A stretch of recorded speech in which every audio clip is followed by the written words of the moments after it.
4 पुत्रों को प्रकट किया, जिनका नाम है सनक, सनंदन, सनातन, सनत कुमार। उनको आदेश दिया, जाओ जाकर के सृष्टि का निर्माण करो। इन्होंने कह दिया, नहीं भैया, हम केवल क्या गाएंगे, हरि शरणम हरि शरणम। ब्रह्मा जी की नाक से स्वयं साक्षात विष्णु बाराह भगवान प्रकट हो गए। बोलिए विष्णु बाराह भगवान की। साक्षात विष्णु बाराह आए और भैया गए हैं, जाकर के सभी बड़े प्रसन्न हो गए, जय जयकार करने लगे।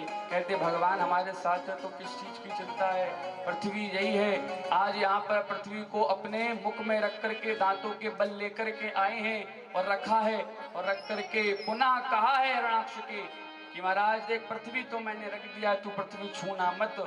हिरण्याक्ष अपना बल दिखा रहा है, क्योंकि जानता है अगर मैंने आज बल नहीं दिखाया तो मेरा तरण तारण नहीं हो पाएगा, मुझे भगवान से उद्धार चाहिए। आज इधर पर भगवान से ये बहस करने लगा। भगवान ने इसको गाली दी, स्वान कहकर पुकारा। अस्तदो उपरांत युद्ध हुआ और भगवान ने हिरण्याक्ष को समाप्त कर दिया। बोलिए गोविंद सरकार जय हो। महाराज ये हिरण्याक्ष भी बड़ा भाग्यशाली है ना, जो भगवान के हाथों से मर गया। अब जो भगवान के हाथों से मरा वो नरक में जाएगा कि स्वर्ग में? न नरक जाएगा न स्वर्ग जाएगा, कहां जाएगा? मोक्ष में जाएगा। मोक्ष हो गया इसका। हिरण्यकश्यप को पता चला मेरे भाई को नारायण ने मार दिया है। अब भैया इधर पर हिरण्यकश्यप बड़ा रुष्ट हुआ और कह रहा है कि जिसने मेरे भाई को मारा है उसे मैं जीवित नहीं छोड़ूंगा, मार दूंगा इसे मैं। संकल्प हो गया। और जब संकल्प, आप बताएं, आप जो भी मन में संकल्प करें ना उसका पालन आप कर देना। जो संकल्प का पालन नहीं करता वो कितना भी दान पुण्य जप यज्ञ आदि करे उसे नरक भोगना ही पड़ता है। बावन भगवान की कथा में आप सुनेंगे। संकल्प पूरा नहीं है तो कुछ भी कर लो, नरक मिलेगा। क्योंकि जब भगवान ने 3 पग भूमि मांगी थी तो राजा बलि 1 पग नहीं दे पाए थे। भगवान ने कहा था कि 2 पग तो दे दी, तीसरा नहीं रखूं, कहां रख दूं? राजा बलि चलो नरक, सेवक आ गए थे, नरक ले जाना, तब तीसरा पैर रखा था। तो संकल्प जितने भी बैठे हैं, अगर कोई संकल्प आप ले रहे हैं तो बड़े, और नॉर्मल संकल्प नहीं, बोलने से संकल्प नहीं हो जाता। आप देखें जो पूजा में ब्राह्मण कराते हैं ना, विष्णु विष्णु विष्णु श्रीमद् भगवतो महापुरुषस्य जल लेते हैं जो हाथ में, वो होता है। अगर आपने ऐसा कुछ संकल्प किया है तो उसको पूर्ति करना परम आवश्यक है, वरना कल्याण नहीं होगा। अब भैया संकल्प हुआ इसका, मन ही मन, जैसे कोई सोच नहीं लेता कि हमको ये कार्य करना है, ऐसा ये गया तपस्या करने, तब करने पहुंचा। कयाधु इसकी पत्नी ने समझाया कि जो जगत को चलाता है, जिसने आपको भी बनाया है, उसको मारोगे आप, सत्य को मिटाओगे। ऐसे ऐसे दैत्य हुए हैं जो भगवान को मिटाने चले। और क्यों मिटाने चले हैं? क्योंकि हमारा कल्याण इसमें होना परम आवश्यक है। हम भगवान को नहीं मिटाने चलेंगे तो भगवान थोड़ी ना अपने आप अवतार लेके आएंगे। रावण अगर माँ का हरण नहीं करता तो राम जी थोड़ी ना चले जाते उसको मारने। रावण जानता था मैं कुछ नहीं करूंगा तो राम जी मेरे दरबार पर नहीं आएंगे, मुझे नहीं मारेंगे। रावण ने गलती करी, भगवान पहुंचे।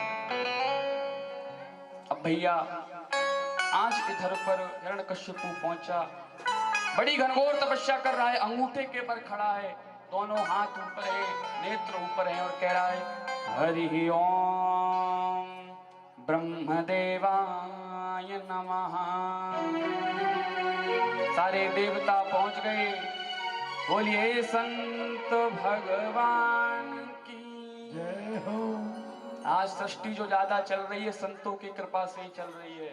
संत भगवान के पास पहुंचे, बोले धरती में बड़ा महाराज व्याकुल आने वाला, आप जाएं, जाकर के धरती को संभालें, उसकी तपस्या को भंग करें। आज इधर पर नारद जी गए, एक तोता का रूप बनाया और जाकर के नारायण कहते, क्या कह रहे? हरि ओम नारायणाय नमः। नारायण का नाम लिया। बोलिए लक्ष्मी नारायण भगवान की जय हो। और एक बार तो हमको भी लक्ष्मी नारायण का सानिध्य मिल चुका। तो लक्ष्मी नारायण साक्षात विग्रह जिनसे सभी का प्राकट्य हो गया। नारायण का नाम लिया, मन में क्रोध उत्पन्न हो गया कि कौन है जो मेरे शत्रु का नाम ले रहा है। समाधि टूट गई, घर पहुंचे। कयाधु कहती आप तो महाराज 100 वर्ष में आने वाले थे, आप एक दिन में लौट आए। धर्मपत्नी हास उपहास कर रही है, मजाक उड़ा रही है। हिरण्यकशिपु कहता महाराज एक तोता था, वो शत्रु का नाम ले रहा था। बोले क्या ले रहा था? बोले नारायण नारायण कह रहा था। कयाधु बड़ा प्रसन्न हो गई, बोले नारायण कह रहा था। कयाधु विचार कर रही है कि क्यों ना मैं अपने पति के मुख से नारायण का नाम ज्यादा से ज्यादा रटवाऊं। तो कह रही प्रभु कैसे ले रहा था, गा के ले रहा था कि ऐसे ले रहा था? कयाधु बार बार पूछ रही है, थोड़ी देर बाद फिर पूछती, बार बार हिरण्यकशिपु बताता नारायण नारायण।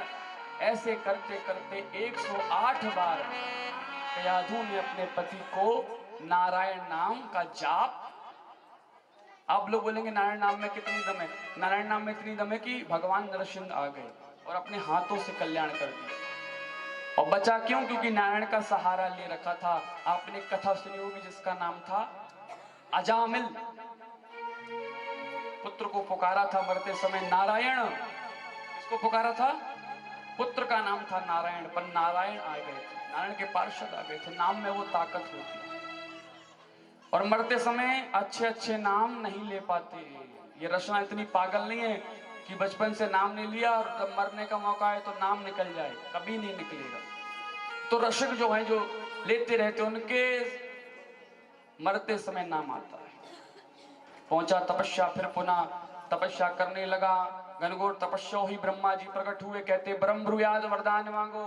कहते मुझे अमर कर दो। ब्रह्मा जी कह रहे अमर तो मैं भी नहीं हूं, जब मेरे पुण्य क्षीण हो जाते हैं तो मृत्यु लोक चला जाता हूं, कोई दूसरा ब्रह्मा आ जाता है।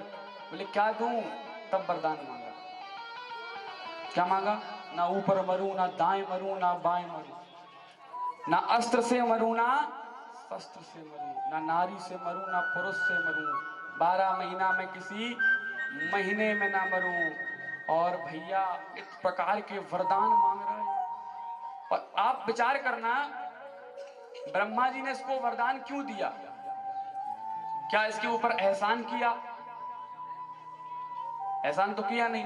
ब्रह्मा जी क्या कह रहे हैं यहाँ पे? आप भागवत जी दर्शन करा रही हैं। ब्रह्मा जी लिख रहे हैं कि तूने जो तप किया है, जो तपस्या करी है, ये बड़ी दुर्लभ है। ये ऐसी तपस्या कोई नहीं कर सकता। अंगूठे के बल खड़ा है, अग्नि गिरती थी, जल गिरता था, तूफान आता था, पर ये हिलता नहीं था। कई वर्ष हो गए अंगूठे के बल खड़ा रहता था। अंगारे इसके नेत्रों में गिर जाते थे, नेत्र बंद नहीं थे, खोल के तपस्या कर रहा था। ये भगवान कोई एहसान नहीं करते दैत्यों के ऊपर भैया। जो फल किया, जो कर्म हुआ, वो फल तो देना पड़ेगा। फल दिया, तेरी तपस्या दुर्लभ है तो ये वरदान सारे मैं तुझे प्रदान करता हूं। वरदान दे दिया। हिरण्यकशिपु घर गया। हिरण्यकशिपु के कितने पुत्र थे? कितने पुत्र थे हिरण्यकशिपु के? एक आध का नाम तो बताओ। हाँ? प्रहलाद। और हिरण्यकशिपु के 4 पुत्र थे भैया, लाद, लाद, अनुलाद, सल्लाद और प्रहलाद। अच्छा, प्रहलाद से इसको बहुत ज्यादा प्रेम था, सबसे ज्यादा प्रेम था प्रहलाद से, क्योंकि ये सबसे छोटे थे। और प्रेम दो ही से होता है, या सबसे बड़े से या सबसे छोटे से। प्रेम ज्यादा था। विद्यालय पहुंचाया गया। विद्यालय में शिक्षा दीक्षा दी जा रही है। शुक्राचार्य जी के शरण में, संडमर्क जी के आश्रम में। बोले महाराज इसको सिखाओ, नारायण का नाम भक्ति मत बताना, इसको बताओ कि मैं ही गोविंद हूँ, मैं ही सरकार हूँ। ऐसे कई लोग महाराज कलयुग में आज भी भगवान बने बैठे, जो अपने आप को पुजाते हैं, मैं भगवान हूँ। जैसे अब पौंड्रक की कथा सुनी होगी, नकली चक्र लगाया था। तो ऐसे कई आते हैं और भगवान सबको मिटा देते। अब समय आता है तो धीरे धीरे सब, जो व्यक्ति अपने आप को पुजवाने लगता है उसका सर्वनाश निश्चित होता है। हम कुछ नहीं है, जो है वो सरकार है। अब भैया इधर पर शिक्षा दीक्षा हो रही है। शिक्षा दीक्षा होने के बाद प्रहलाद जी घर आए, आकर के कहा क्या सीखा? बोले गृहस्थ जीवन को छोड़कर, इस जीवन को छोड़कर के संत बन करके नारायण का भजन कर। हिरण्यकशिपु कह रहा है कि तू नारायण की जगह अगर हिरण्यकशिपु कह देता तो मैं तुझे कुछ नहीं कहता।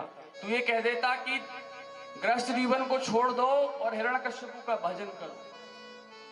ये चाहता है, भगवान बनना चाहता है। भगवान कौन है आप जानते हैं? कोई जानता भगवान कौन है? हम भी नहीं जानते भगवान कौन है। क्यों? क्योंकि इसको जानना असंभव है, इसको पहचानना असंभव है। कोई नहीं जानता ये क्या चल रहा है, कैसे चल रहा है। दिन हो जाती है, रात हो जाती है, ऋतु परिवर्तित हो जाती है। जो रोता है उसको दर्शन दे देता है। कौन है ये शक्ति? कहां से आई है? कौन है? केवल भाव का भूखा हूं मैं, भाव ही एक सार है। भाव से भजता मुझे सो भव से बेड़ा। भगवान का कोई स्वरूप नहीं है, वो निराकार है। इसलिए वो कहता है जाकी रही भावना जैसी, प्रभु मूरत देखी तुम। जैसे मुझे पाना चाहोगे मैं वैसा प्रकट हो जाऊंगा, क्योंकि मैं निराकार हूं, मेरा कोई स्वरूप नहीं है। आप सोचते हैं माँ कहां से आई, तो मैं अपने अनुमान से कहूं कि माँ शायद किसी भक्त ने माँ का स्वरूप बनाया, माँ जगत जननी प्रकट। ये भाव है। शक्ति कहां से आती है? भक्त स्वरूप बनाएगा, भगवान आ जाते हैं। हिरण्यकशिपु ने वरदान कैसा मांगा था? वरदान के सहित भगवान पूरी व्यवस्था के साथ नरसिंह बन के आए। आज इधर पर पुनः पहुंचाया गया प्रहलाद जी को। पुनः प्रहलाद जी आए तो उन्होंने महाराज 9 प्रकार की भक्ति बताई। कितने प्रकार की बताई? जोर से बोले। अब ये बताएं, रामचरितमानस में 9 प्रकार की भक्ति किसने किसको बताई थी? नवदा भक्ति है ना?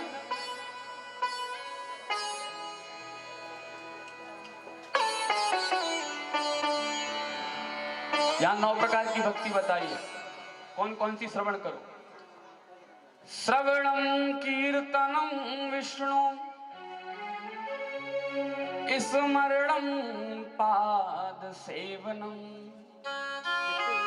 अर्चनम बंदनम दास्यम, सख्यमात्म निवेदनम। 9 प्रकार की भक्ति। श्रवण करो कथाओं को, कीर्तन करो। किस करे कंकणम, सर्वांगी हरिचंदनम, सुललितम कंठे चमुक्तावली, गोपास्त्री परिविष्टितो विजयते, गोपाल चूड़ा। 9 प्रकार की भक्ति बताई। इधर पर सबरी मैया को बताई थी। भैया बताया, शबरी माता जी को रामचंद्र जी ने 9 प्रकार की भक्ति बताई। सबरी मैया, आइए थोड़ा सा यहां भी प्रसंग लेते हैं। सबरी मैया ने 85 वर्ष तक तपस्या करी। कितने वर्ष तक? भैया जोर से बोल दिया करो। भगवान नहीं मिले। आज हम कितने वर्ष तपस्या कर सकते भगवान की? आज गुरुदेव भगवान कह गए कि 1 महीने में काम हो जाएगा। 1 महीने के बाद गुरु के घर पहुंच गए, बोले महाराज काम नहीं हुआ। और सबरी कैसी थी? गुरु ने एक बार कहा था, 5 वर्ष की उम्र थी, छोटी सी सबरी मैया, और गुरु कह के गए थे कि सबरी ध्यान देना, सेवा कर आश्रम में, एक दिन नारायण श्री राम जरूर पधारेंगे। सबरी मैया ने 85 वर्ष तक इंतजार किया, भगवान अभी आए नहीं। आप अपने घर में झाड़ू लगाते हैं सभी माताएं, घर के बाहर नित्य लगाते हैं कि महीने में डेली लगाते हो? तो मन में एक भाव रखा करो। कौन सा? जो सबरी मैया करती थी ना, आंगन को सजाती थी, झाड़ू लगाती थी, साफ करती थी। तो जब आप माताएं जब झाड़ू लगाएं घर के बाहर, तो मन में एक ख्याल लाया करो पहले तो भगवान का नाम लिया करो उठ के मन में, कोई जरूरी नहीं कि चिल्ला के लो, क्योंकि दिखावा करना नहीं है हमको। भगवान का नाम लेना है। सुबह जब झाड़ू लगाओ बाहर तो मन में एक संकल्प हो कि हम झाड़ू तो लगा रहे हैं, अपने घर को सजा रहे हैं, भगवान हमारे घर। तो वो आपका झाड़ू लगाना नहीं होगा, वो आपकी क्या हो जाएगी, भक्ति बन जाएगी, वो सेवा बन जाएगा। क्योंकि हम किस लिए कर रहे हैं, भगवान को बुलाने के लिए। हर कर्म हम भक्ति से कर सकते हैं, भगवान का स्मरण हो तो। क्यों भैया? क्योंकि तुमने आंगन नहीं बुहारा, तुमने आंगन नहीं बुहारा, तो कैसे, जोर से गाओ, कैसे आएंगे। और सबरी मैया भिलनी करती रास्ता साफ, वो सबरी करती रास्ता साफ, मेरे घर राम पधारेंगे, मेरे घर राम पधारेंगे।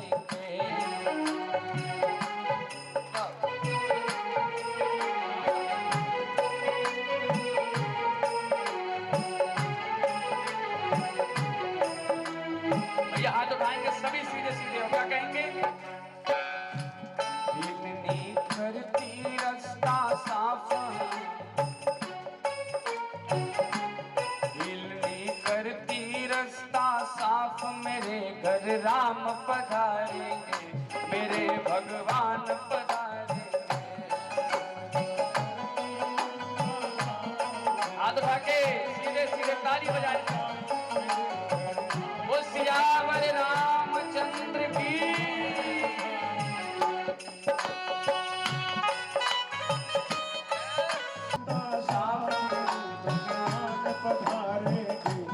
और आप लोग, तुमने आंगन नहीं बुहारा,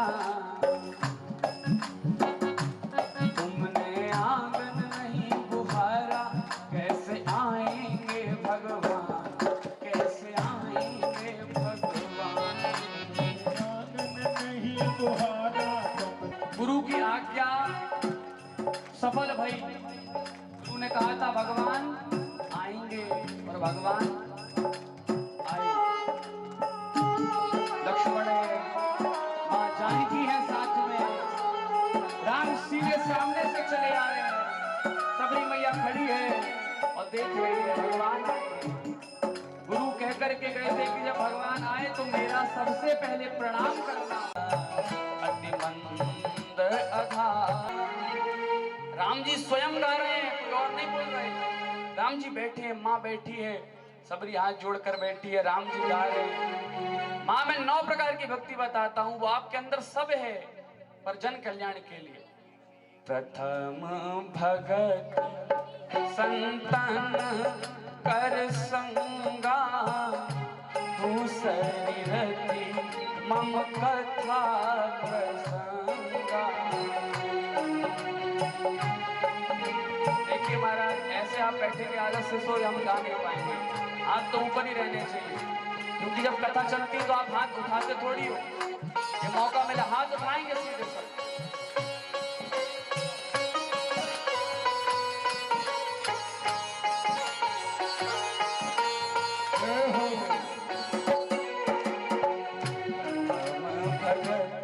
संतन कर संगा, दूसरी रति मम कथा प्रसंगा।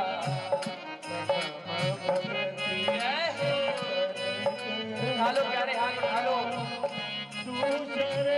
आंखें बंद कर लो, भाव से गाओ। गुरुपद पंकज सेवा, तीसरी भगति आमा, चौथी भगति मम गुण गण, करहूं कपट तज गान।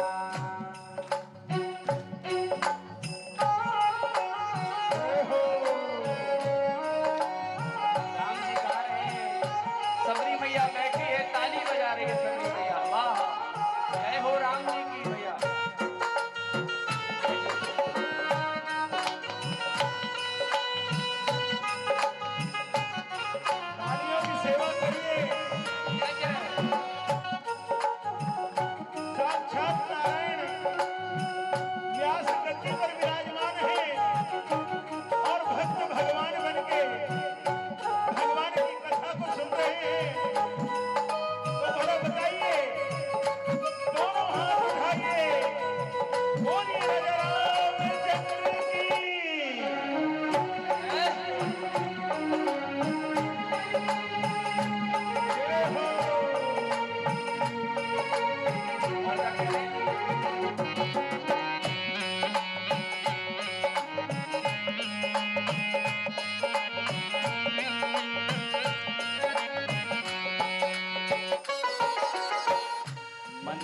जाप मम दृढ़ विश्वासा पंचम भजन सो वेद प्रकाश मंत्र जाप दृढ़ विश्वासा पंचम भजन सो वेद प्रकाश मंत्र जाप दृढ़ विश्वासा पंचम भजन सो वेद प्रकाश जाप मम दृढ़ विश्वासा पंचम भजन सो वेद प्रकाश जगदमशील विरति बहु कर्मा निरत निरंतर सज्जन धर्मा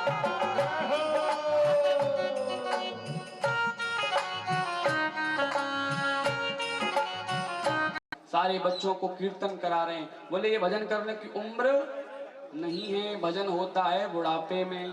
तब यहाँ पर प्रहलाद जी बता रहे हैं शुरू में भगवान के नाम का सहारा अगर नहीं लिया गया तो अंतिम में बुढ़ापा बड़े कष्ट से बीतता है, कष्टदायी होता है और कोई भी महाराज बड़े दुख तकलीफ आते हैं।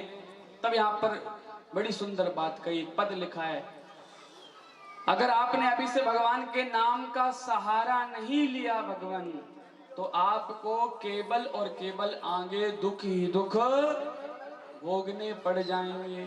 फिर बताए अगर नहीं किया तो बता रहे हैं कि नाक से देगा पाला जरा जिंदगानी में और पड़े पड़े वस्त्रों में करोगे मलमूत्र त्याग और पड़े पड़े थूकते रहोगे पीक दानी में। ये हाल होगा बुढ़ापे में। और शक्ति ना रहेगी जब फिर भक्ति क्या करोगे तब राम नाम बोलते तुम्हारी बंद वाणी में। अतः तू योग कर भोग से विनियोग कर और भैया भजन कर लो भगवान का जवानी। सभी को सब समझ गए, आप तो कुछ नहीं है। वहां करोड़ों की संख्या में विद्यार्थी थे, कितने करोड़ों की संख्या। सबको सिखाया, भगवान का भक्त बनाया, पुनः लौट करके आए। हिरण्यकश्यपु ने इनको विष पिलाया, हाथी से कुचलवाने का प्रयास किया, पहाड़ से फेंकवा दिया, भगवान ने गोद ले लिया। जाको राके साइया मार सके ना। ये मारना चाहता था पर जिसका रक्षक ही गोविंद है उसको कौन मारेगा। होलिका को बुलाया, बैठा दिया गया, होलिका जल करके भस्म हो गई और प्रहलाद जी को कुछ ना हुआ। हाथ पकड़ लिया, पहचान गया कि ये साक्षात कौन है, मेरा काल है, ये मेरे पुत्र के रूप में आया है। हाथ पकड़ा, बोला बता तेरा भगवान किधर है। आज मैंने आपको चौपाई बताई थी ना, गोस्वामी तुलसीदास जी लिख रहे हैं हरि व्यापक सर्वत्र समान। वो यहाँ पर दर्शाया, बोले मेरा प्रभु कण कण में विराजा है। हिरण्यकश्यपु कहता है खंबे में भी है क्या? बोले हाँ। खंबे को प्रणाम किया, हाथ जोर से पकड़ रखा है, भगवान हिंकारी भर रहे हैं। मैं आपको बताऊं खंबे में नरसिंह भगवान थे ही नहीं। खंबे में भगवान होते हैं क्या? नहीं थे भगवान। वहां पर भगवान बैठे नहीं थे ना। भगवान ने ये सोचा था कि मेरे को ये रूप में जाना है, मेरे को ये करना है। भगवान कभी सोचते नहीं है, केवल उनको संकल्प लेना पड़ता है कि ऐसा हो जाए। ये सृष्टि रचने के लिए भी उसको केवल संकल्प लेना पड़ता है, सृष्टि अपने आप रच जाती है। जिसके भृगुलता के टेढ़ी करने से महाराज जिस धरातल पर प्रलय आ सकता है वो सरकार है। आज इधर पर अस्तदो उपरांत बड़ी सुंदर कथा आई।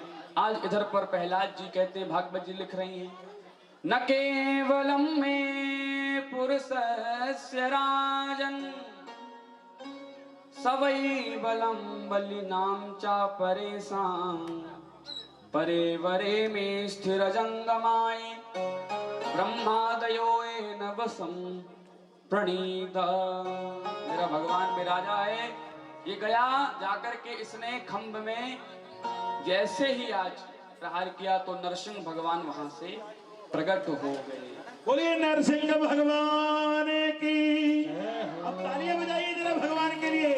बोलिए नरसिंह भगवान की, भक्त वत्सल भगवान की। आज वहां से नरसिंह भगवान आए।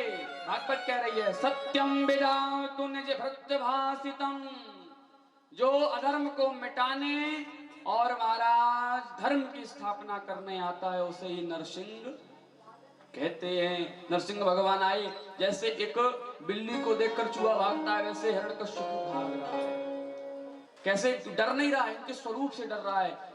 महाराज आधा शरीर सिंह का आधा मानव का भाग रहा है जोर जोर से। भगवान ने पकड़ लिया, पकड़ करके रखा और रख करके बीच से भगवान ने हिरण्यकश्यप को गोविंदाय नमो नमः कर दिया। बोलिए भक्त वत्सल्य की जय। बोलिए सभी श्रोताओं